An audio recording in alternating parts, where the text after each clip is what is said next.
بسم الله الرحمن الرحيم.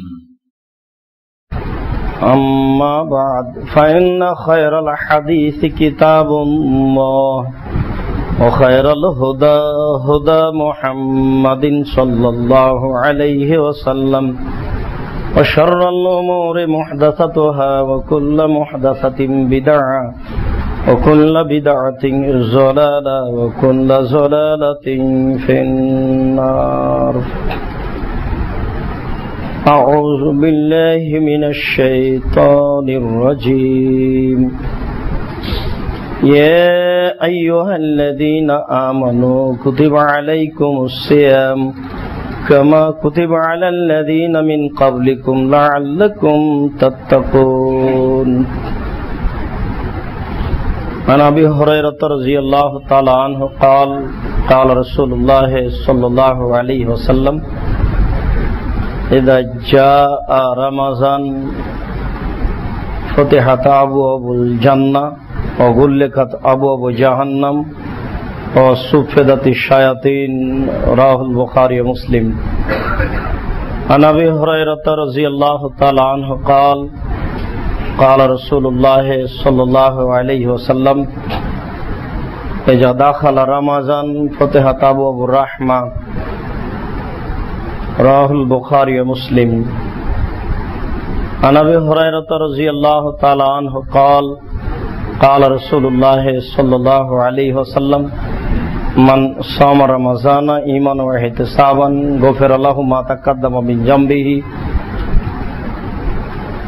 ومن قام رمضان إيمانا واحتسابا غفر له ما تقدم من ذنبه ومن قام ليلة القدر إيمانا واحتسابا غفر له ما تقدم من ذنبه. رواه البخاري ومسلم. সম্মানিত মসজিদের মুসল্লি, প্রশংসা আল্লাহর জন্য, শান্তি অবতীর্ণ হোক আল্লাহর রাসূলের উপর সাল্লাল্লাহু আলাইহি ওয়াসাল্লাম। আজ জুমার খুতবায় সংক্ষিপ্ত বক্তব্যের বিষয় রমজানের সিয়াম। রমজান মাসের সিয়াম সম্পর্কে গুরুত্বপূর্ণ তত্ত্ববহুল বিবরণের চেষ্টা করব ইনশাআল্লাহুল আজিজ। সিয়াম শব্দের আভিধানিক অর্থ হচ্ছে বিরত থাকা। শরীয়তের পরিভাষায় খাওয়া পান করা, স্ত্রী মিলন, যাবতীয় অপছন্দ কথা কর্ম থেকে বিরত থাকার নাম সিয়াম। আমরা আগে থেকেই অবগত যে রোজা না বলে আমরা সিয়াম বলবো, এই জন্য যে সিয়াম শব্দের অর্থ হচ্ছে বিরত থাকা আর রোজা শব্দের অর্থ হচ্ছে উপবাস থাকা। অন্যান্য জাতীয় উপবাস থাকে, যে কোনো অন্যায় করে উপবাস থাকা যায়, যে কোনো অন্যায় করে সিয়াম থাকা যায় না।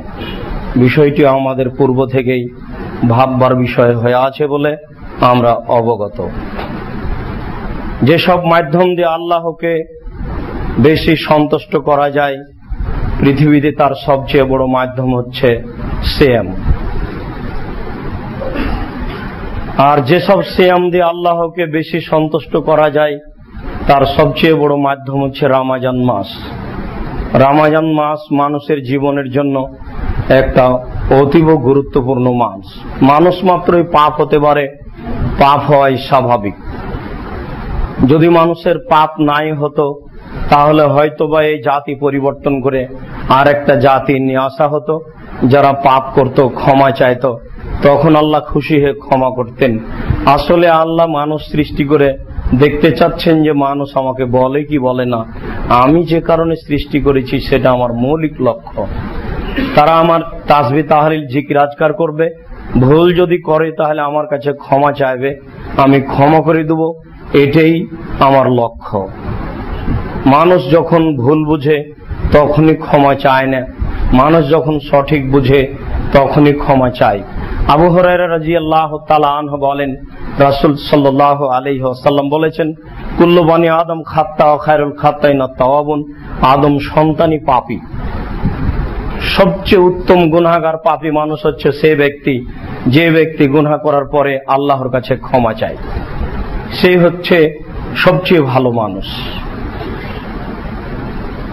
আবু হুরায়রা রাদিয়াল্লাহু তাআলা আনহু বলেন, রাসূল সাল্লাল্লাহু আলাইহি সাল্লাম একদা এরকম কাঠের মিম্বারের উপরে পা রেখে বললেন যে আমিন, আবার বললেন আমিন, আবার বললেন আমিন। সাহাবীগণ পরে জিজ্ঞাসা করলেন, আল্লাহ রাসূল, আজকে যেভাবে আপনি মিম্বারে উঠলেন এরকম দৃশ্য আমরা অতীতে দেখিনি, বিষয়টি বুঝলাম না।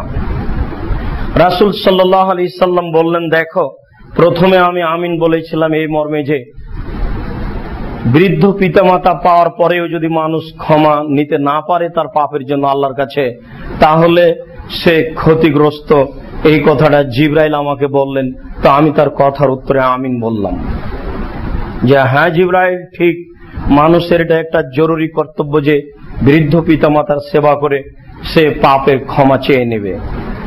দ্বিতীয়, আমার নাম আসবে, সাল্লাল্লাহু আলাইহি ওয়াসাল্লাম বলবে না সে ক্ষতিগ্রস্ত, তার উপরে অভিশাপ। আমি বললাম হ্যাঁ জিবরাইল, ঠিক বলেছ, এটাই। উল্লেখ্য যে সংক্ষিপ্ত দুরূদ হচ্ছে সাল্লাল্লাহু আলাইহি ওয়াসাল্লাম, আর পুরো দুরূদ হচ্ছে দুরূদে ইব্রাহিম।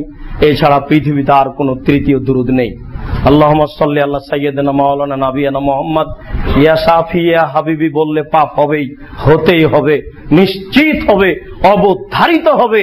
এই দুরূদ রাসূলের নয়, অতএব পাপ হতেই হবে। শুধুমাত্র পৃথিবীতে সংক্ষিপ্ত দুরূদ আর পূর্ণ দুরূদ হচ্ছে এই যে সাল্লাল্লাহু আলাইহি সাল্লাম, আর পূর্ণ দুরূদ হচ্ছে দুরূদে ইব্রাহিম। শব্দের কমবেশ থাকতে পারে, বিভিন্ন বর্ণনা সূত্রে শব্দের কিছু কমবেশ লক্ষ্য করা যায়। বুখারী শরীফে দেখলে একরকম দেখা যাবে, আবু দাউদ, নাসাই, তিরমিজি, ইবনে মাজাহ, বাইহাকি, দারিমি, দাইলামি, দারিকুতনি, মুসলিম, সাহেবা, ইবনে হাওয়ান, ইবনে আওয়ানা, এসব গ্রন্থ দেখলে শব্দের কিছু 19-20 লক্ষ্য করা যেতে পারে। অবশ্যই বালাগাল ওলাবে কামালিহি, কাশাফাদ্দ যাবে জামালিহি, হাসানাত জামিয়ে খেসালিহি, সাল্লু আলাইহি ওয়া আলিহি, এটা একটা মানুষের বানানো কথা। এটা রাসূলের গুণের জন্য এবং রাসূলের দোয়ার জন্য, দুরূদের জন্য বলা একটা বড় অপরাধ, পাপের কাজ, তা বর্জন করতে হবে সবাকেই। তারপরে রাসূল সাল্লাল্লাহু আলাইহি সাল্লাম আমিন বললেন। তার রহস্য হচ্ছে জিবরাইল বললেন, মানুষ রামাজান পাওয়ার পরেও যদি পাপ মোচন না করতে পারে তাহলে সে ক্ষতিগ্রস্ত, অভিশপ্ত। আমি বললাম, জিবরাইল তুমি ঠিক বলেছ, আমিন। এই কারণ হচ্ছে 3টি আমিন বলার। সেই রমজান মাস হচ্ছে আমাদের রমজান মাস। শাবান মাস আসলেই আল্লাহ রাসূল বলতেন যে আল্লাহ তুমি আমাদেরকে রমজান পর্যন্ত পৌঁছিয়ে দাও। রমজান পর্যন্ত পৌঁছার রাসূলের জীবনে সাধ ছিল যে রমজান কাছাকাছি চলে এসেছে, তার আগেই যদি মারা যায় তাহলে একটা বড় ধরনের নেকি অর্জন করা থেকে বঞ্চিত থেকে গেলাম, যেটা জীবনে বড় অর্জন হওয়া উচিত ছিল। আদম সন্তান তা বুঝে না, জীবজন্তু, পশু প্রাণী সবাই তাসবিহ তাহলিল করে, আদম সন্তান তা মূল্যায়ন করে না, বুঝেও না, সে তার গতি অনুযায়ী রাত দিন কাটায়। রমজান কি এটা মানুষ বুঝতে চায় না, বোঝা উচিত। 2-1 জন বুঝবে কেন, প্রতিটা মানুষই বুঝবে। এটাই ছিল মানুষের জন্য জীবনে জরুরি কর্তব্য। রমজানের ফরজ সিয়াম সম্পর্কে আল্লাহ তাআলা বলেন, ইয়া আইয়ুহাল্লাযীনা আমানু, হে বিশ্বাসীগণ, কুতিবা আলাইকুমুস সিয়াম, তোমাদের উপরে সিয়াম ফরজ করা হয়েছে, কামা কুতিবা আলাল্লাযীনা মিন ক্বাবলিকুম, তোমাদের পূর্বে যেমন ভাবে সিয়াম ফরজ করা হয়েছিল। আয়াতের অত্র অংশে বোঝা যায় যে পূর্বের লোকেরাও সিয়াম পালন করত, কিভাবে করত তা বোঝা যায় না। তবে রাসূল সাল্লাল্লাহু আলাইহি সাল্লাম মুহররমের সিয়াম পালন করতেন। পরবর্তীতে রমজান ফরজ হয়ে গেলে তা ফরজ বলে তিনি তা বাতিল করলেন। মানুষ নেকির জন্য মুহররমের সিয়াম পালন করবে। অত্র আয়াত দ্বারা বোঝা যায় পূর্বের নবীগণ, পূর্বের পরহেজগার মানুষ সিয়াম পালন করত। তিনি আয়াতের শেষে বলেছেন, লাআল্লাকুম তাত্তাকুন, যেন তোমরা পরহেজগার হতে পারো। পরহেজগার হওয়ার, ভালো মানুষ হওয়ার, পাপ থেকে বেঁচে থাকার একটা বড় মাধ্যম হচ্ছে সিয়াম পালন করা। রমজান মাসে সিয়াম পালন করলে মানুষ পরহেজগার হবে, এ কথা আল্লাহ তাআলা উল্লেখ করেছেন। আবু হুরায়রা রাদিয়াল্লাহু তাআলা আনহু বলেন, রাসূল সাল্লাল্লাহু আলাইহি ওয়াসাল্লাম বলেছেন, এজা জা রমাজান, যখন রমজান মাস আসে, ফতেহাত আবু সামা, আকাশের দরজাগুলি খুলে দেওয়া হয়। ফতেহাত আবু আবুল জান্নাহ, জান্নাতের দরজাগুলি খুলে দেওয়া হয়। গুল্লেকাত আবু আবু জাহান্নাম, জাহান্নামের দরজা বন্ধ করা হয়। সুফেদাতি শায়াতিন, শয়তানকে বেঁধে দেওয়া হয়। অত্র হাদিসে 3টি বাক্য উল্লেখ করা হয়েছে। প্রথম বাক্যে আল্লাহ রাসূল বলছেন যে রমজান মাস আসলে জান্নাতের দরজা খুলে দেওয়া হয়। জান্নাতে এখন কেউ প্রবেশ করবে না, করেনি। যারা শহীদ হয়ে গেছে তাদের আত্মাটা পাখির আকৃতিতে জান্নাতের গাছের বিভিন্ন ডালে ঘোরাফেরা করে বলে আল্লাহ রাসূল উল্লেখ করেছেন। মানুষ হিসাবে কোন মানুষ এখনো জান্নাতে প্রবেশ করেনি। জান্নাতে সর্বপ্রথমে প্রবেশ করবেন মুহাম্মদ সাল্লাল্লাহু আলাইহি সাল্লাম।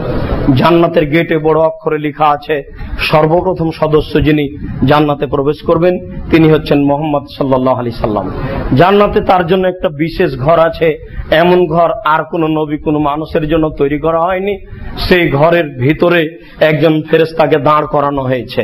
যেদিন ঘরটা রেডি করা হয়েছে সেদিন দাঁড় করিয়ে বলে দেওয়া হয়েছে যে বাহির থেকে যদি এই দরজাটা খুলতে বলে তাহলে তুমি ভিতর থেকে বলিও কে। যদি বাহির থেকে বলে মুহাম্মদ সাল্লাল্লাহু আলাইহি সাল্লাম তাহলে খুলে দিও, তাছাড়া এই দরজা কারো জন্য খোলা হবে না। তিনি পৃথিবীতে সবচেয়ে বড় সম্মানী মানুষ, এই কথা বহু হাদিস থেকে বোঝা যায়। তবে তিনি বলছেন, দেখো তোমরা আমাকে ইউনুস ইবনে মাতা থেকে বেশি সম্মানী বলো না। এটা হচ্ছে তার পরহেজগারিতা, এটা হচ্ছে তার মানবিক একটা গতি সমাজে প্রকাশ করা, যে নিজে থেকে গৌরব করতে হয় না। আমি বড় তাতে কি হলো, আল্লাহ আমাকে করেছেন সেটা ভিন্ন ব্যাপার। জান্নাতের দরজা খুলে দেওয়া হবে, কেউ তো জান্নাতে প্রবেশ করবে না। পরের বাক্যে তিনি বলছেন জাহান্নামের দরজা বন্ধ করা হবে। রমজান মাসে জাহান্নামে কাউকে ঢুকতে দেওয়া হবে না এমনটা কথা নয়। কেউ তো এখন জাহান্নামে যাবেই না। তাব্বাত ইয়াদা আবিল আহাব, আবুল আহাবের 2 হাত ধ্বংস হলো মানে কি? তাহলে কি 2 হাত তার আগুনে জ্বলে গেছে? না, আবু জাহাল আবুল আহাব নিশ্চিত ধ্বংস হয়েছে। এটা বিগত ভাবে অতীতকাল বোঝানো হয়েছে এই জন্য যে আবুল আহাব ধ্বংস হবেই হবে। যে জিনিসটা হবেই নিশ্চিত তাকে অতীতকাল দিয়ে কোরআন মাজিদে হাদিসে বোঝানো হয়েছে, তারই একটা কথা। কিন্তু আসলেই আবুল আহাব জাহান্নামে চলে যায়নি, যাবে বিচারের দিন। বিচার সবার হবে, বিচার হওয়ার পরেই জাহান্নাম জান্নাত। বিচারের আগে কেউ জাহান্নাম জান্নাতে যেতে পাবে না। বিনয় হিসাবে 70,000 মানুষ জান্নাতে যাবে, প্রত্যেক হাজারের সাথে আরো 70 যাবে। পরবর্তীতে আল্লাহ তাআলা 3 অঞ্জলি মানুষ জাহান্নাম থেকে বের করে জান্নাতে দিবেন। এখন কেউ জান্নাতে যায়নি, জাহান্নামে যায়নি। তো জান্নাতের দরজা খোলা আর জাহান্নামের দরজা বন্ধ কেন? আসলেই আল্লাহ তাআলা আপনাদেরকে তার নিজের দয়া দেখাতে চাচ্ছেন যে আমার রমজান মাসে এত দয়া, রমজান মাসে আমার দয়া এত বেশি যে দয়া দেখাতে গিয়ে, আদম সন্তানকে দয়া দেখাতে গিয়ে আমি জান্নাতের দরজা খুলে রেখেছি আর জাহান্নামের দরজা বন্ধ করে দিয়েছি। এটা আমার একটা দয়ার প্রশস্ততা দেখানো। তারপরে শয়তানকে বেঁধে দেওয়া হয়েছে। শয়তানকে বেঁধে দেওয়া হয়েছে এর অর্থ এই নয় যে মানুষ রমজান মাসে পাপ করবে না। রমজান মাসে মানুষের ভুল বুঝাবুঝিতে আরো বেশি পাপ করছে। রমজান আসলে প্রত্যেক ব্যবসায়ী ভাবছে আমাকে বেশি পয়সা উপার্জন করতে হবে। যে যে ব্যবসা করে সে ব্যবসায় বেশি পয়সা নিতে চাচ্ছে। নারী পুরুষ নগ্নতা আরো বেশি বাড়াচ্ছে। সর্ব ধরনের পাপই পাপ করার জন্য আগিয়ে চলছে। এটা মানুষের গতি। মানুষ আল্লাহর রহমতকে ধরতে জানে না। আল্লাহ বহু জায়গাতে বলেছেন যে আমাকে মেনে নিবে এমন সংখ্যা খুবই কম। আল্লাহকে মেনে নিবে এমন সংখ্যা খুবই কম। রহমতের বিপরীত মানুষ চলবে। এটাও আল্লাহ তাআলা শয়তানকে বেঁধে দেওয়া হয়েছে, এটা তার দয়া দেখাতে চাচ্ছেন। মানুষ পাপ করবে না রমজান মাসে এ কথা নয়, মানুষ রমজান মাসে স্বপ্ন দেখবে না এ কথা নয়। যদিচ এই বাক্যকে বুঝাতে গিয়ে অনেকে এইভাবে বুঝাতে চেয়েছেন যে একটা পাতিল চুলার উপরে আছে, পানি খুব টকবক করে ফুটছে, পাতিলটা চট করে চুলা থেকে নামিয়ে দেওয়া হয়েছে, এখনো 2-1 মিনিট পানিটা ফুটতে থাকবে। অথচ এখন পাতিল চুলার উপরে নেই, তো ফুটছে কেন? তার পূর্বের তাপটা এখনো চলছে। তো বাকি 11 মাস শয়তান যে একটা প্রতিক্রিয়া আদম সন্তানের উপরে রেখেছে, এই 1 মাস ওই প্রতিক্রিয়া এখনো চলছে, এইরকম বুঝাতে চেয়েছেন। এর চেয়ে যদি এইভাবে বুঝি যে আসলেই জাহান্নামের দরজা বন্ধ, এটা দয়া দেখানো, জান্নাতের দরজা খোলা, এটা দয়া দেখানো, শয়তানের পা বেঁধে দেওয়া হয়েছে, এটা দয়া দেখানো, এত দয়ার মাঝে তোমরা পড়েছো, তোমরা আল্লাহর রহমত চেয়ে নাও। উল্লেখ্য যে আমরা হাদিস দ্বারা অবগত যে, বিভিন্ন মসজিদের ইমাম দ্বারা অবগত যে, বিভিন্ন আলেম দ্বারা অবগত যে রমজান মাসকে 3 ভাগে ভাগ করা হয়েছে, অবশ্যই তা ভুল কথা। অবশ্যই হাদিসটি গ্রহণীয় নয়। রমজানের প্রথম 10 দিন দয়া, মধ্যের 10 দিন ক্ষমা, শেষের 10 দিন জাহান্নাম থেকে মুক্তি, এ হাদিস ঠিক নয়। পুরো রমজান দয়া, পুরো রমজান ক্ষমা, পুরো রমজান জাহান্নাম থেকে বাঁচার পথ। আবু হুরায়রা রাদিয়াল্লাহু তাআলা আনহু বলেন, রাসূল সাল্লাল্লাহু আলাইহি ওয়াসাল্লাম বলেছেন, ইজা দাখালা রমজান, যখনই রমজান আসে তখনই ইনাদি মুনাদিন, আকাশ থেকে আহ্বানকারী চিৎকার করে বলে, ফেরেশতা চিৎকার করে বলেন, ইয়া বাগিয়াল খায়রে আকবেল, হে কল্যাণকে অন্বেষণকারী, তুমি দ্রুত সামনের দিকে আগে আসো। ইয়া বাগিয়া শররে, হে পাপকে অন্বেষণকারী আকসির, তুমি একটু পিছিয়ে হটো। ওয়ালিল্লাহি ওয়াতাকাউ মিনান নার, এই মাস হচ্ছে জাহান্নাম থেকে মুক্তির মাস।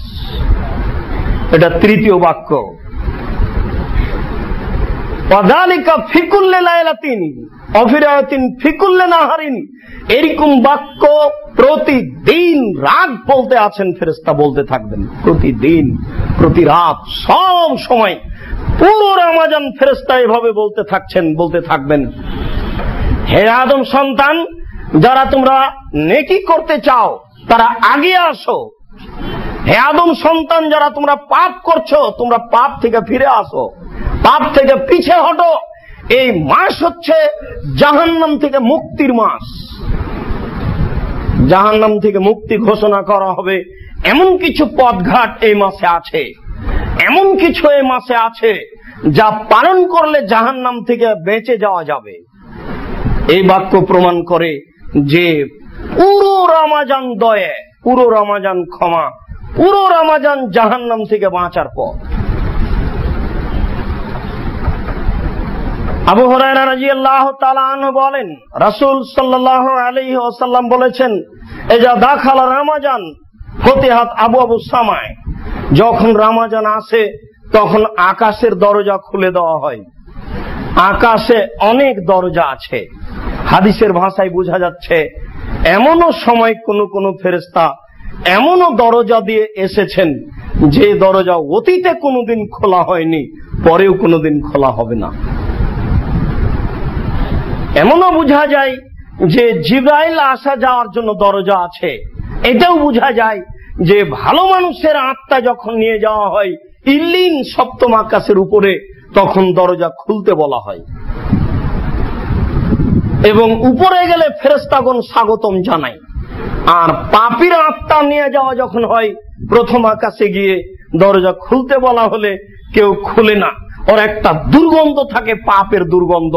সবাই নাকে রুমাল দেয়, ফেরেশতাগণ নাকে রুমাল দিয়ে বলে ছি ছি ছি ছি ছি, এরকম ঘৃণা জানায়। আর দরজাটা খোলা হয় না, তখন তাকে একবারে এক আছাড় দিয়ে, এক আঘাত দিয়ে নিচে ফেলে দেওয়া হয়। তার থাকার জায়গা 7ম জমিনের নিচে, যার নাম সিজ্জিন। মানুষ না মরা পর্যন্ত বুঝতে পারবে না তার নেকির গতি, তার পাপের গতি।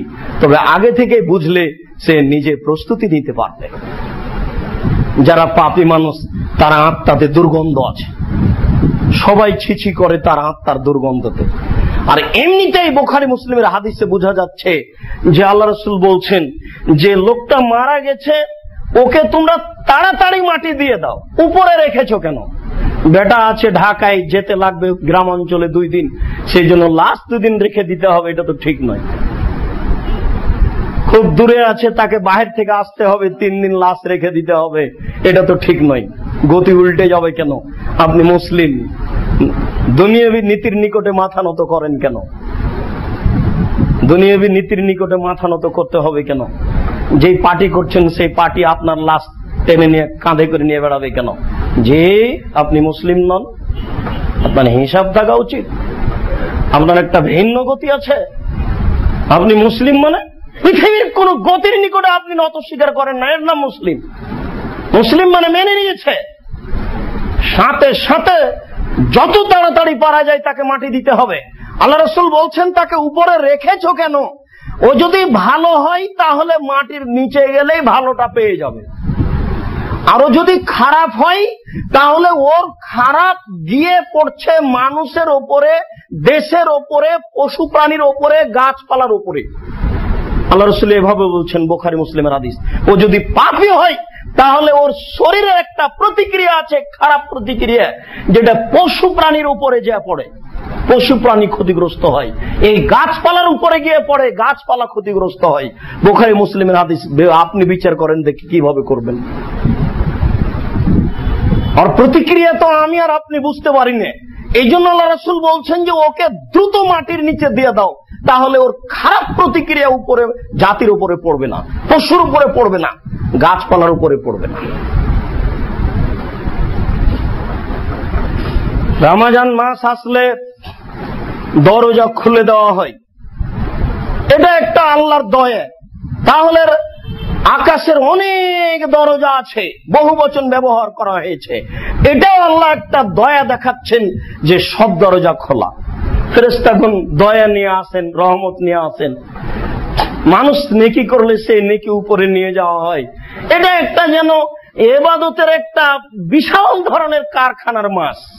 সবাই যেন ইবাদতে মত্ত, সবাই তাসবিহ তাহলিল জিকির আজকারে মত্ত, আর ফেরেশতাগণ তার নিজ নিজ কাজে মত্ত। সব দরজা খোলা, জান্নাতের দরজা খোলা, আকাশের দরজা খোলা, রহমতের দরজা খোলা, জাহান্নাম বন্ধ, এদিকে শয়তান বন্ধ। তাহলে দেখেন বিষয়টি কেমন, আপনাকে বুঝাতে পারবো কি বাস্তব রমজান কেমন মাস। আবু হুরায়রা রাদিয়াল্লাহু তাআলা আনহু বলেন, রাসূল সাল্লাল্লাহু আলাইহি ওয়াসাল্লাম বলেছেন, মান সামা রমাযানা ঈমানান ওয়া ইহতিসাবান গুফিরা লাহু মা তাকাদ্দামা মিন জামবিহি। কেউ যদি ঈমান সহকারে নেকির আশায় রমজান মাসের সিয়াম পালন করে তাহলে তার অতীতের সব পাপ ক্ষমা করা হবে। তিনি বলেন, মান কামা রমাযানা ঈমানান ওয়া ইহতিসাবান গুফিরা লাহু মা তাকাদ্দামা মিন জামবিহি। কেউ যদি রমজান মাসে তারাবির সালাত আদায় করে তাহলে তার ঈমান সহকারে নেকির আশায়, তাহলে তার অতীতের সব পাপ ক্ষমা করা হবে। তিনি বলেন, মান কামা লাইলাতুল কদরে ঈমানান ওয়া ইহতিসাবান গুফিরা লাহু মা তাকাদ্দামা মিন জামবিহি। কেউ যদি ঈমান সহকারে নেকির আশায় শেষের 5 রাত জেগে ইবাদত করতে পারে লাইলাতুল কদরে, তাহলে তার অতীতের সমস্ত পাপ ক্ষমা করা হবে। বুখারী মুসলিমের হাদিস। 3টা বাক্য একই রকম। প্রথম বাক্যে তিনি বলেন, রমজান মাসের সিয়াম পালন করলো নেকির আশায় ঈমান সহকারে। নেকির আশা সবাই করে, ঈমান সহকারে। এই বাক্যটি কঠিন। কার যে ঈমান আছে নিজেই বুঝে না। নিজেকে ভাবলে অনেক পাপ দেখতে পাবে এমনিতেই। বিচারের মাঠে তো দেখানো আছে, ওটা তো খুব কঠিন। ওটা অনেক দিন বলেছি, খুব ভালোভাবে আপনার স্মরণ আছে যে আল্লাহ রাসূল বলছেন যে আদম সন্তান প্রত্যেকেই আল্লাহর মুখামুখি দাঁড়াবে। লাইসা বাইনাহু আবাইনাহু তারজুমান। আদম সন্তান আর আল্লাহর মাঝে কোনো দোভাষী থাকবে না। ওয়ালা হাজেবুন ইয়াহজেবুহু। দুইজনের মাঝে কোনো অন্তরাল থাকবে না। ফায়ানজুরু আইমানা মিনহু। ওই সময়তেও ডান দিকে লক্ষ্য করবে। ফায়ারামা কাদ্দামা মিন আমালিহি।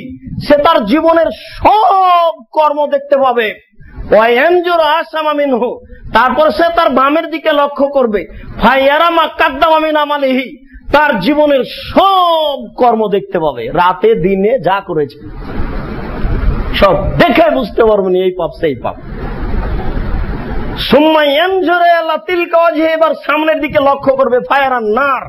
সামনের দিকে দেখতে পাবে জাহান্নাম। মুখের উপরে আছেন আল্লাহ, মুখের উপরে আছেন আল্লাহ। ডানে সব কর্ম, বামে সব কর্ম। এটা একটা পরিস্থিতি। এই সময়তে 5টা জিনিস জিজ্ঞাসা করা হবে। তার একটা হচ্ছে আন উমরিহি, পুরো জীবনটা বুঝাতে হবে, পুরো জীবন, পুরো বয়স বুঝাতে হবে। 2 অন শাবাবিহি, যৌবন জীবন বুঝাতে হবে। যৌবন জীবন ভিন্ন, এতে অবৈধ টাকা ইনকাম করতে ছেলে পরোয়া করে না। বউকেও খাওয়াতে হবে বেশি, দামি শাড়ি কিনতে হবে, বাপ মাকেও দিতে হবে। অনেক টাকার প্রয়োজন যুবকের, দুনিয়া বিভিন্ন ভাবে উপার্জন করতে চায়। যুবকের অনেক সমস্যা, অনেক পাপের সাথে জড়িত। এই জন্য যৌবন জীবন পৃথক ভাবে বুঝাতে হবে। যৌবন জীবন তো বয়সের সাথেই আছে। তারপরে তিনি বলছেন ওয়ান মালিহি আইনা ইকতাসাবাহু, টাকা বুঝাতে হবে কোথায় ইনকাম হয়েছে। অফিমা আনফাকাহু, টাকা এটাও বুঝাতে হবে কোথায় ব্যয় হয়েছে। ওখানে ব্যয় করলেন কেন? ফকির পাওয়া যায় না, ভিক্ষুক পাওয়া যায় না দেশে। টাকা আছে সেই জন্য এইভাবে হোটেলে গিয়ে খরচ করতে হবে, মেহমানকে দাওয়াত দিয়ে এত খাওয়ার ব্যবস্থা করতে হবে যে না। ভিক্ষুক নাই নাকি দেশে? কমই খারেজি মাদ্রাসা পাওয়া যায় না। 5 অন ইলমিহি, বিদ্যে বুঝাতে হবে। হুজুর বড় বিপদে, হুজুর বড় বিপদে। হুজুর তো বলছেন যে আরবি ভাষা ছাড়া অন্য ভাষায় খুতবা চলবে না। এই ঢাকা শহর হচ্ছে বলা যেতে পারে যে মসজিদের শহর, শুধু মসজিদ আর মসজিদ। সমস্ত মসজিদে আরবিতে খুতবা হচ্ছে, নারী পুরুষ সব মসজিদে এসে এমনিতেই বসে আছে। ও আরবিতে খুতবা কি বুঝবে? খুতবা দেওয়ার পূর্বে ছোট ছোট করে একটা আজান দিয়ে দিল, আল্লাহু সামাদ। আজান মানে যার যত দূরে যায় কণ্ঠ তত দূর পর্যন্ত পৌঁছে দিতে হবে, এর নাম আজান। জীব জন্তু পশু প্রাণী পদার্থ জড় পদার্থ যা কিছু আছে সবাই বিচারের কাঠগড়াতে বলবে এ লোক আজান দিয়েছে, তাকে ক্ষমা করো। তো ইমামের মুখের উপরে ছোট করে আজান দিল, ধর্মকে পাগল পেয়েছে এরা গো।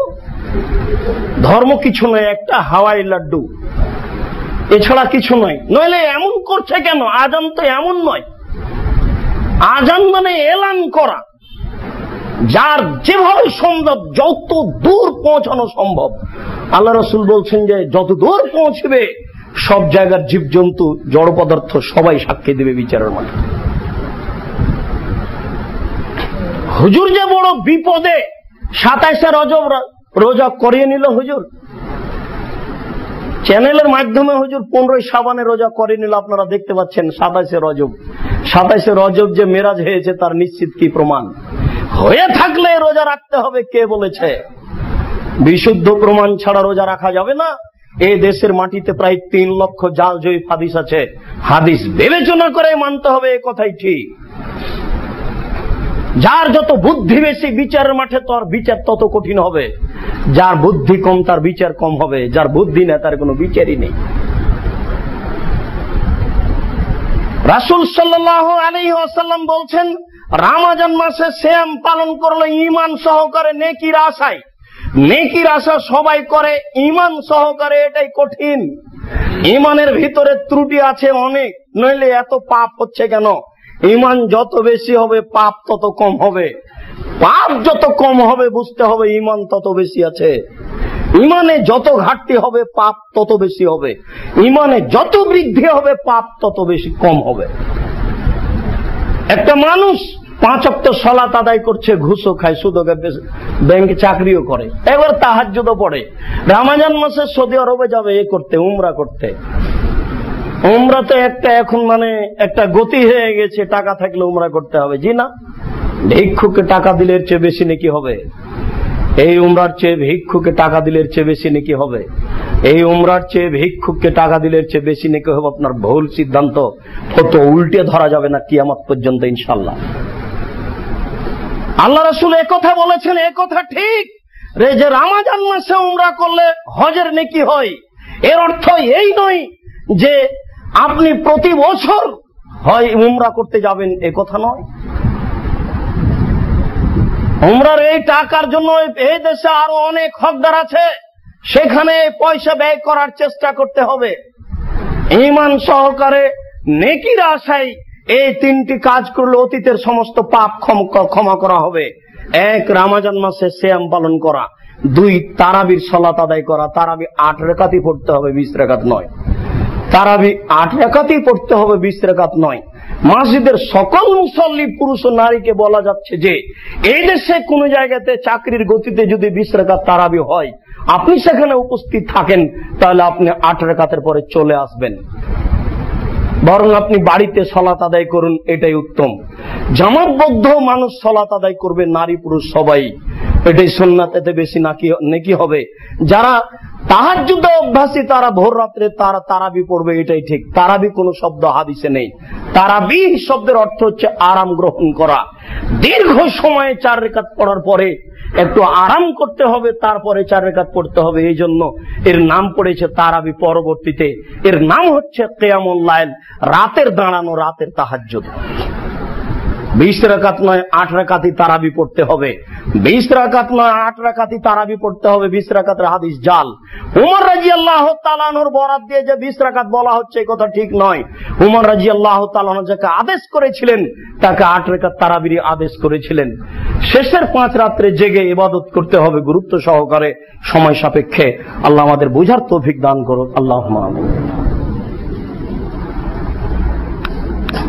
আলহামদুলিল্লাহ ওয়াহদা ওয়াসসালাতু ওয়াসসালামু আলা মান লা নাবিয়্যা বা'দা।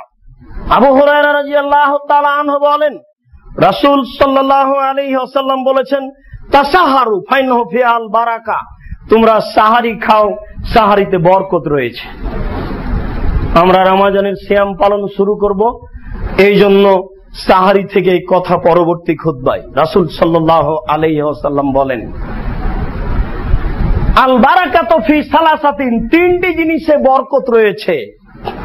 1 ফিল জামাত, জামাতবদ্ধ সালাত আদায় করলে বেশি বরকত হয়, জামাতবদ্ধ থাকলে বেশি বরকত হয় কাজে। 2 সারিদ, সারিদে বরকত আছে। গোস্তের ঝোলে রুটি ভিজালে সারিদ হয়, আমাদের সাথে সারিদের সম্পর্ক কম। গোস্তের ঝোলে রুটি ভিজালে সারিদ হয়। আল্লাহ রাসূল বলছেন তোমরা সারিদ খাও, তাতে বরকত রয়েছে। 3 অফিস সাহরে বারাকা, সাহারি খেলে বরকত হয়। সেহরি নয়, সেহরি মানে জাদু, সেহরুন মানে জাদু, আর সাহারুন মানে ওই ভোর রাত্রির খাওয়া যেটা, সেটা। দুটোর মধ্যে পার্থক্য আছে অনেক।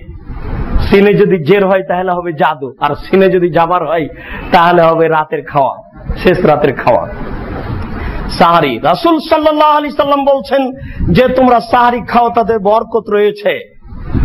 আব্দুল্লাহ ইবনে উমর রাদিয়াল্লাহু তাআলা আনহু বলেন, রাসূল সাল্লাল্লাহু আলাইহি সাল্লাম বলেছেন, ইন্নাল্লাহা ওয়াল মালায়েকাতা ইউসাল্লুনা আলাল মুতাসাহহিরিন, যারা সাহারি খায় আল্লাহ তাদের উপরে দয়া করেন। যারা সাহারি খায় ফেরেশতাগণ তাদের জন্য আল্লাহর কাছে ক্ষমা চান। আব্দুল্লাহ ইবনে উমর রাদিয়াল্লাহু তাআলা আনহু বলেন, রাসূল সাল্লাল্লাহু আলাইহি ওয়াসাল্লাম বলেছেন, তাসাহারু ওয়ালাউ বিজুরাতিম মিন মাইন, 1 ঢোক পানি হলেও। তাহলে আগে থেকে যে মা চাচির মুখে শুনেছি যে ও যদি একেবারে দেখে মনে হয় যে সূর্য উঠে যাচ্ছে, তাহলে তাড়াহুড়া করে 1 ঢোক পানি পান করে নাও, এটা হাদিসের কথা। যদি খানা পানি রেডি হতে দেরি আছে, তাহলে 1 গ্লাস পানি খেয়ে নেন, 1 ঢোক পানি পান করে নেন, এটাই সাহারি হয়ে গেল, এতেই বরকত আছে। আল্লাহ রাসূল বলতে বলতে চলে গেলেন যে 1 ঢোক পানি হলেও তোমরা সাহারি খাও।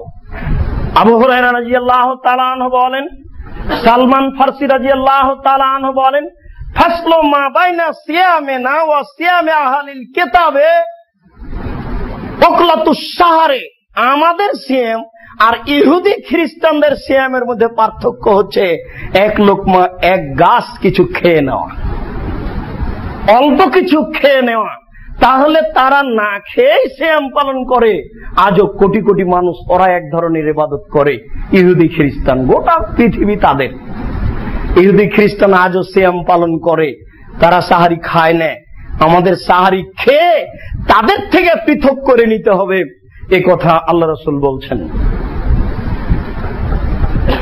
সাহল ইবনে সাদ রাদিয়াল্লাহু তাআলা আনহু বলেন, রাসূল সাল্লাল্লাহু আলাইহি ওয়াসাল্লাম বলেছেন, লা ইয়াজালুন নাস বিখাইরিন মা জালুল ফিতরা, মানুষ অতদিন পর্যন্ত কল্যাণে থাকবে যতদিন তাড়াহুড়া করে ইফতার করবে।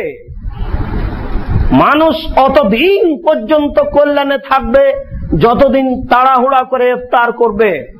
আবু হুরায়রা রাদিয়াল্লাহু তাআলা আনহু বলেন, রাসূল সাল্লাল্লাহু আলাইহি ওয়াসাল্লাম বলেছেন, লা তাজালু উম্মতি বিখাইরিন মা আজ্জালুল ফিতরা, আমার উম্মত অতদিন পর্যন্ত কল্যাণে থাকবে যতদিন পর্যন্ত তারা তাড়াতাড়ি ইফতার করবে। ফাইনাল ইয়াহুদ ওয়ান নাসারা ইয়াখিরুনা, ইহুদি এবং খ্রিস্টান দেরি করে ইফতার করে। যেগুলো কোরআন এবং সহিহ হাদিস মেনে চলা যারা, তাদের আপনি চার্ট দেখুন, আর যারা এমনিতেই শহরে বিভিন্ন ভাবে চার্ট দেওয়া আছে তাদেরটা দেখুন। আপনার ওই যে সূর্য ডুবার যে একটা সময় দেওয়া আছে পেপার পত্রিকায়, তার চেয়ে 3 মিনিট দেরি করা আছে। ওরা আবার বলছে একটু দেরি করি না, পেটুক নাকি, পেট কি বের হয়ে যাচ্ছে, একটু দেরি করি। আল্লাহ রাসূল বলছেন যে দেরি করাটা হচ্ছে ইহুদির কাজ, ওটা খ্রিস্টানের কাজ। যে চারটা দেওয়া আছে যারা কোরআন এবং সহিহ হাদিস মানে, তাদের চার থেকে হাফ মিনিট 1 মিনিট আগে ইফতার করুন, আগে, এটাই সুন্নাত। জোর করে ভালোবাসা দেখানো যাবে না শরীয়তের উপরে। বেশি ইবাদত করার নাম শরীয়ত নয়, একজনের কথাকে মেনে চলার নাম শরীয়ত, যার নাম মুহাম্মদ সাল্লাল্লাহু আলাইহি সাল্লাম। বেশি ইবাদতের নাম শরীয়ত নয়, শুধুমাত্র একজন মানুষের কথাকে মেনে চলার নাম ইবাদত। কোন মানুষ কিয়ামতের মাঠে টিকতে পারবে না এবং কেউ কারোর জন্য সুপারিশ করতে পারবে না ওই ব্যক্তিকে না মানলে। ইব্রাহিম আলাইহিস সালাম নিজেই টিকতে পারবেন না বিচারের মাঠে তার বাপের জন্য সুপারিশ করে। ইব্রাহিম আলাইহিস সালামের মুখের উপরে বলবেন আল্লাহ তাআলা যে, ইব্রাহিম তোমার বাপ আমার নবীর কথা মানেনি, ইব্রাহিম তোমার বাপ আমার নবীর কথা মানেনি। তার মানে তোমার বাপ তোমার কথা মানেনি, তোমার বাপকে জান্নাতে দেব না। মুখের উপরে আল্লাহ বলবেন ইব্রাহিম আলাইহিস সালামের। যে ইব্রাহিম এত বড় মানুষ যে আল্লাহকে যা বলবেন তাই হবে, এরকম একটা ব্যাপার। ইব্রাহিম আলাইহিস সালাম এত বড় মানুষ পৃথিবীতে যে যা বলবেন আল্লাহকে তাই হবে। তার নাম খলিল, খলিলুল্লাহ। আল্লাহর অন্তরঙ্গ বন্ধু হচ্ছেন ইব্রাহিম আলাইহিস সালাম। এই মর্যাদা পৃথিবীর আর কোন মানুষ পায়নি, পাবে না। এমন একটা মানুষ আল্লাহর সামনে টিকতে পারছেন না, বলছেন ইব্রাহিম তোমার বাপ আমার নবীকে মানেনি। বেশি ইবাদত করে লাভ নেই।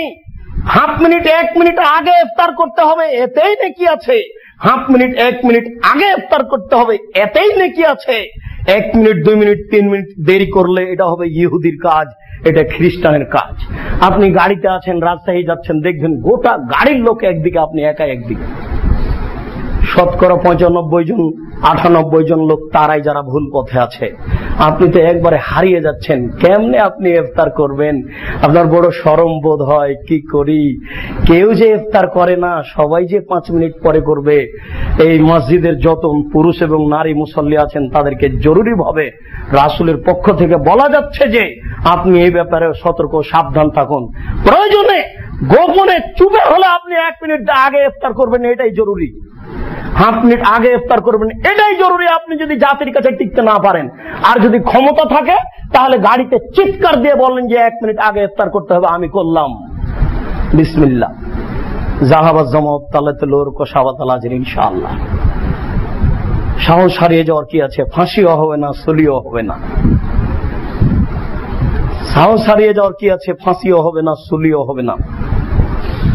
আব্দুল্লাহ ইবনে উমর রাদিয়াল্লাহু তাআলা আনহু বলেন, রাসূল সাল্লাল্লাহু আলাইহি ওয়াসাল্লাম বলেছেন, ইজা আফতারা আহাদুকুম ফালিফতার বিতামারে, যখন তোমাদের কোন ব্যক্তি ইফতার করবে তখন সে যেন খেজুর দিয়ে ইফতার করে।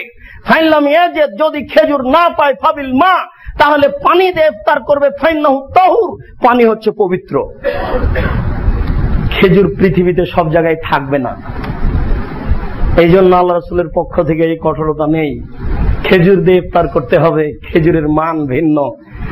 আল্লাহ রাসূলকে সাহাবীগণ বলছেন, আল্লাহ রাসূল একটু দামটা নির্ধারণ করে দেন, বস্তুর দাম নির্ধারণ করে দেন।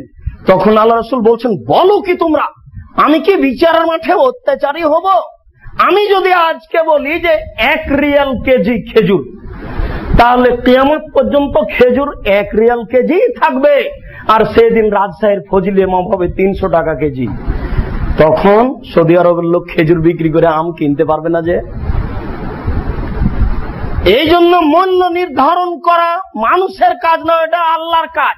মানুষ যখন পাপী হয় তখন দাম বেড়ে যায়, ওদের উপর একটার পর একটা সমস্যা চাপিয়ে দেওয়া হয়, এজন্য ওটা হবে না। আবু হুরায়রা রাদিয়াল্লাহু তাআলা আনহু বলেন, কানান নবী সাল্লাল্লাহু আলাইহি সাল্লাম ইফতার বিরোতা, নবী করিম সাল্লাল্লাহু আলাইহি সাল্লাম ইফতার করতেন তাজা খেজুর দিয়ে, যেটা শুষ্ক নয়, মানে গাছ থেকে নামিয়ে। রোতাব মানে তাজা খেজুর। আল্লাহ বলছেন যে মারিয়াম হুজ্জি ইলাইকে তুসাকে তালাইকে রোতাবান জানিয়ে, মারিয়াম গাছটা ধরে একটু নড়াও না, গাছটাতে একটু ধাক্কা দিলে খালি টপ টপ টপ টপ করে তাজা খেজুর ঝরে পড়বে। এটা আল্লাহর দয়া। মারিয়াম ভিন্ন ধরনের মহিলা। তার খালু জাকারিয়া বলছে, মারিয়াম এসব খাদ্য কোথা থেকে আসলো? দেখি যে রাজশাহীর ফজলিয়াম, শীতের দিনে ফজলিয়াম নেই, কিন্তু ওখানে অনেক অসময়ের ফলের কথা আছে। তো অসময়ের ফল দেখি, তখন মারিয়াম বলছে হাজামিন ইন্দিল্লাহ, এগুলো আল্লাহর পক্ষ থেকে। তা আল্লাহ বলছেন মারিয়াম গাছটাতে একটু ধাক্কা দাও না, টপ টপ করে তাজা খেজুর ঝরে পড়বে। আল্লাহ রাসূল বলছেন যে ফাইনলাম তাকুম রোতাবা, যদি তাজা খেজুর না থাকে ফাতোমায় রাতুন, তাহলে কয়েকটা শুকা খেজুর দিয়ে ইফতার করেন।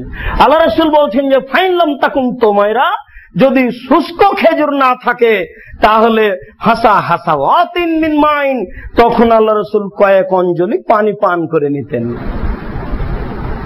3 নম্বরে স্তরে গিয়ে পানি পড়লো, তাহলে তাজা খেজুর, তারপরে শুষ্ক খেজুর, তারপরে পানি। আব্দুল্লাহ ইবনে উমর এবং আবু হুরায়রা হাদিস দ্বারা বোঝা যায় যে ইফতার করার বিষয়টি আল্লাহ রাসূল অন্য জায়গাতে বলছেন যে এজা আকাল আহাদুকুম ফালিয়াকুল বিসমিল্লাহ, যখন তোমাদের কোন ব্যক্তি খাবে তখন বিসমিল্লাহ বলবে। এ কথা আম, সর্ব অবস্থায় সব জায়গাতেই কোনো কিছু মুখে দিলে বিসমিল্লাহ বলতে হবে। রমজান গায়ের রমজান কিছু উল্লেখ করা হয়নি, তবে আল্লাহুম্মা লাকা সুমতু আলা রিজকিকা আফতার, তো এই দোয়া ইফতারের জন্য আসলো। আর যাহাবাত জামু আবতালাতিল উরকু সাবাতাল আজর ইনশাআল্লাহ, এটা ইফতারের পরে চলে গেল, কিভাবে চলে গেল এটা বোঝা যায় না। তবে মনে হচ্ছে যে অর্থের দিকে লক্ষ্য করে এটা মানুষ ভাগ করেছে। তো আল্লাহ রাসূল মুখে দিলে এই দোয়া পড়ে মুখে দিতেন, এটা বোঝা যায় না, বরং বিসমিল্লাহ বলে মুখে দিতে হবে, মুখে দেওয়ার পরে দোয়াটি পড়তে হবে। তো ইফতারের জন্য ওই দোয়াটি আসলো কেন? আল্লাহুম্মা লাকা সুমতু আলা রিজকিকা আফতার, তো একবারে আদিকাল থেকে আমরা এই দোয়া পড়ে আসছি। ঘটনা যে ইফতারের সাথে এই দোয়ার অর্থ জড়িত। আল্লাহুম্মা লাকা সুমতু, হে আল্লাহ তোমার জন্যই তো সিয়াম পালন করেছি। ওয়ালা রিজকিকা আফতার, তো আর তোমার রুজি দিয়ে ইফতার করলাম। তো তার রুজি খেলে তো বিসমিল্লাহ বলতে হবে, অন্য জায়গায় বলা আছে। এখানে বলা হচ্ছে যে হে আল্লাহ তোমার নামে সিয়াম পালন করলাম আর তোমার রুজি দিয়ে ইফতার করলাম। এই ভাষাতেই ওই হাদিসটাও আছে। এই যে আফতারা, যখন আল্লাহ রাসূল ইফতার করতেন কালা, তখন তিনি বললেন যাহাবাত জামাও, পিপাসা দূর হলো, আবতাল্লাতিল উরুকু, শিরা উপশিরা সিক্ত হলো, ওয়া সাবাতাল আজর, নেকি প্রমাণ হয়ে গেল। তাহলে এই ভাবে মনে হচ্ছে যে এটা পরে হোক আর ওটা আগে হোক, এই ভাব ধারাতে দুইটা দোয়া দুই জায়গায় হয়ে গেছে। আসলে এই বিষয়ে আল্লাহ রাসূল কিছু বলেননি। আল্লাহুম্মা লাকা সুমতু আলা রিজকিকা আফতার, তো এই দোয়াটির বর্ণনা সূত্র ঠিক নয়। যাহাবাত জামাউ আবতালাতিল উরুকু সাবাতাল আজর ইনশাআল্লাহ, এই দোয়াটির বর্ণনা সূত্র ঠিক। কাজে বিসমিল্লাহ বলে পানি পান করে বা খেজুর মুখে দিয়ে এই দোয়াটি পড়ি, এটাই সুন্নাত হবে। মসজিদের সকল মুসাল্লিকে বিষয়টি লক্ষ্য করার অনুরোধ করে জরুরি কথা যে যেহেতু আজ রাত থেকে প্রস্তুতি নিতে হবে বলে আমরা মনে করছি, আল্লাহর ইচ্ছা হিসাব তাই মাগরিবের পর থেকে নিয়ে রমজান শুরু হবে। সূর্য ডুবলে আরবি মাস শুরু হয়, রাত 12টা হলে সূর্য ডুবলে আরবি দিন শুরু হয়, আর রাত 12টা হলে ইংরেজি দিন শুরু হয়। সূর্য ডুবলো এটা পরের দিনে পড়ে গেছে, এই জন্যই আমরা আগে তারাবি পড়ি, তারপর সিয়াম শুরু হয়। আগে তারাবি কেন? আরবিতে সূর্য ডুবলেই দিন চলে এসেছে পরেরটা। তাহলে সূর্য ডুবলেই এই বিশাল মাস ঢুকে গেল। সূর্য ডুবার সাথে সাথেই সবাকে জোরালো প্রস্তুতি নিতে হবে। ব্যবসায়ের নিকটে জরুর অনদ দাম কম ধরবেন, বরকত বেশি হবে। যে যেখানে আছেন পাপের কাজ বন্ধ করার চেষ্টা করুন। তাসবিহ তাহলিল জিকির আজকার করার চেষ্টা করবেন। মুখ সিক্ত রাখবেন সবসময় তাসবিহ তাহলিল জিকির আজকার দিয়ে। নারী পুরুষ সবাকে পাপ থেকে সতর্ক করার জন্য বিনীতভাবে অনুরোধ করা যাচ্ছে। অহেতুক অপ্রয়োজনীয় কথা ত্যাগ করার চেষ্টা করবেন। প্রাণপণে চেষ্টা করবেন মুখ বন্ধ রাখার। কাজ শেষ হয়ে গেলে বাজারে না থাকা। টিভি চ্যানেল, টেলিভিশন, আপনার যসবগুলো ইন্টারনেট যত কিছু আছে যা মন্দ হয়েছে এইগুলি রমজান মাসে বন্ধ করার চেষ্টা করুন। এটা জরুরি কাজ। মিথ্যা কথা, অহেতুক কথা ত্যাগ করুন। পুরো 5 ওয়াক্ত সালাত আদায় করতে হবে, এর জন্য প্রস্তুতি গ্রহণ করুন। রাতে তারাবি পড়তে হবে, একাই পড়েন তাতে আসে যায় না, জামাতবদ্ধ পড়েন তাতে আসে যায় না। এর একটা জোরালো প্রস্তুতি গ্রহণ মসজিদের সকল মুসল্লিকে বিনীতভাবে অনুরোধ করা যাচ্ছে। উল্লেখ্য যে এই দিনে বেশি ঘুমালে সিয়ামের ক্ষতি হয় না। এই দিনে কাঁচা ডালে মেশক করলে, যে কোনো পাউডার দিয়ে টুথপেস্ট দিয়ে দাঁত পরিষ্কার করলে সিয়ামের কোনো ক্ষতি হয় না। শরীরে বেশি পানি ঢাললে সিয়ামের কোনো ক্ষতি হয় না। এই দিনে রাত দিনে ঘুমিয়ে গিয়ে স্বপ্নদোষ হলে সিয়ামের কোনো ক্ষতি হয় না। স্বামী স্ত্রী মিলনের পরে ঘুমিয়ে গেছি, আবার সূর্য উঠে গেছে, 9টা-10টা হয়ে গেছে, গোসল করে ফজরের সালাত আদায় করব, সিয়ামের কোনো ক্ষতি হবে না। উল্লেখ্য যে সাহারি খাওয়ার সময়টা উল্লেখ করা হয়নি, আগে খেয়ে নিচ্ছেন খান, তবে হাদিসে বোঝা যাচ্ছে যে সাহারি এবং ফজরের সালাতের মাঝে 8 থেকে 10 মিনিট সময় অনুমান করা যায়। সাহারি খাওয়া এবং ফজরের সালাতের মাঝে 8 থেকে 10 মিনিট সময় অনুমান করা যায়। সাহাবীগণ সাহারি খেয়ে বাড়ি থেকে বের হয়ে 2 রাকাত সালাত আদায় করতে না করতে জামাত শুরু হয়ে গেল। তাতে অনুমান করা যায় 8 থেকে 10 মিনিট এরকম একটা সময় হতে পারে। যখন আজান হচ্ছে তার পূর্ব মুহূর্তেই সাহারি খাওয়ার চেষ্টা করুন, অত আগে খেয়ে কোনো লাভ নেই। উল্লেখ্য যে যখন সাহারি খাবেন তখনই আপনার স্ত্রী মিলন বন্ধ হবে, অর্থাৎ আজানের পূর্ব মুহূর্তেই বন্ধ হবে। কেউ যদি রাত্রি 10টায় সাহারি খেয়েছে, 12টায় 1টায়, এখন থেকে আর তার এই বৈধ কাজ করতে পাবে না, এমনটা কথা নয়। যখনই তার আজান হচ্ছে তখন এই কাজগুলি বন্ধ, বিশেষভাবে লক্ষণীয়। নারীরা ঋতু বন্ধ করে রমজানের সিয়াম পালন করতে পারে। ঋতুবতী নারীরা তার আসল গতিতে থাক, তাতে আসে যায় না। রমজানের 3, 4, 5, 6টা রোজা ছুটে যাবে, পরবর্তীতে মহিলা রোজা করে নিতে পারে।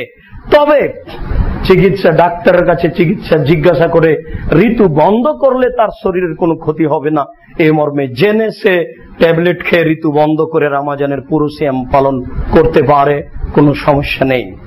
ভুলবশত খেয়ে নিলে সিয়াম নষ্ট হবে না, এই কথাই ঠিক। উল্লেখ্য যে যেসব মানুষ অসুস্থ, চিররোগী নিজেকে মনে করছে, তারা অন্য একটা অসহায় মানুষ ফকির মিসকিনকে সারাদিন দৈনন্দিন খাওয়াবে সকাল সন্ধ্যায়, তাহলে তার সিয়াম হয়ে যাবে। যদি এরকম কোন মানুষ না পায় তাহলে বিকেলে মানুষকে 1.25 কেজি চাউল দিতে হবে কোন ফকির মিসকিনকে, প্রতিদিন সমান 1.25 কেজি চাউল। এর সাথে টাকা পয়সা দিতে হবে এমন কথা আল্লাহ রাসূল উল্লেখ করেননি। আপনি টাকা পয়সা দিবেন, অতিরিক্ত দিতে পারেন, তবে প্রতিদিন সমান 1.25 কেজি চাউল।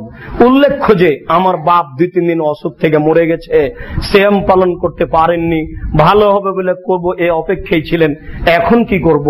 কোন ছেলে মেয়ে তার সিয়াম পালন করতে পাবে না। বুখারী মুসলিমের হাদিসে এসেছে যে অভিভাবকরা তার সিয়াম পালন করবে, তা হচ্ছে মান্নতের সিয়াম, নজর মানা সিয়াম। যেগুলো বাপে মান্নত মেনেছে যে আমার ছেলেটা যদি বেঁচে যায় তাহলে 2টা রোজা থাকবো, সিয়াম থাকবো, এরকম সিয়াম রেখে যদি বাপ মারা যায়, মা মারা যায়, তাহলে এই সিয়াম আপনাকে আমাকে পালন করতে হবে। রমজানের ফরজ সিয়াম রেখে অসুস্থ অবস্থায় 4টা-5টা রেখে বাপ মা মারা গেছে, তার সিয়াম কোনো ছেলে মেয়ে পালন করতে পাবে না। তার জন্য 1.25 কেজি চাউল দিতে হবে, দিতে পারে। যেসব নারী গর্ভবতী, যাদের পেটে বাচ্চা আছে, তারা মনে করলে যে প্রতিদিন সমান একজন মিসকিন বা অসহায় মানুষকে খাওয়াতে পারে, তাহলে তাকে আর পরবর্তীতে সিয়াম পালন করতে হবে না। গর্ভবতী নারী ইচ্ছা করলে এখন সিয়াম ছেড়ে দিয়ে নিজে পরেও করে নিতে পারে। এই চিররোগী এবং গর্ভবতী নারীর একই হুকুম। আরো যদি কোনো বিষয় আমাদের কাছে অস্পষ্ট থাকে তাহলে পরবর্তীতে বিষয়গুলি আমরা স্পষ্ট করে নিব। আমরা কথার পুনরাবৃত্তিতে বলতে চাই, রমজান মাস অতীব গুরুত্বপূর্ণ মাস।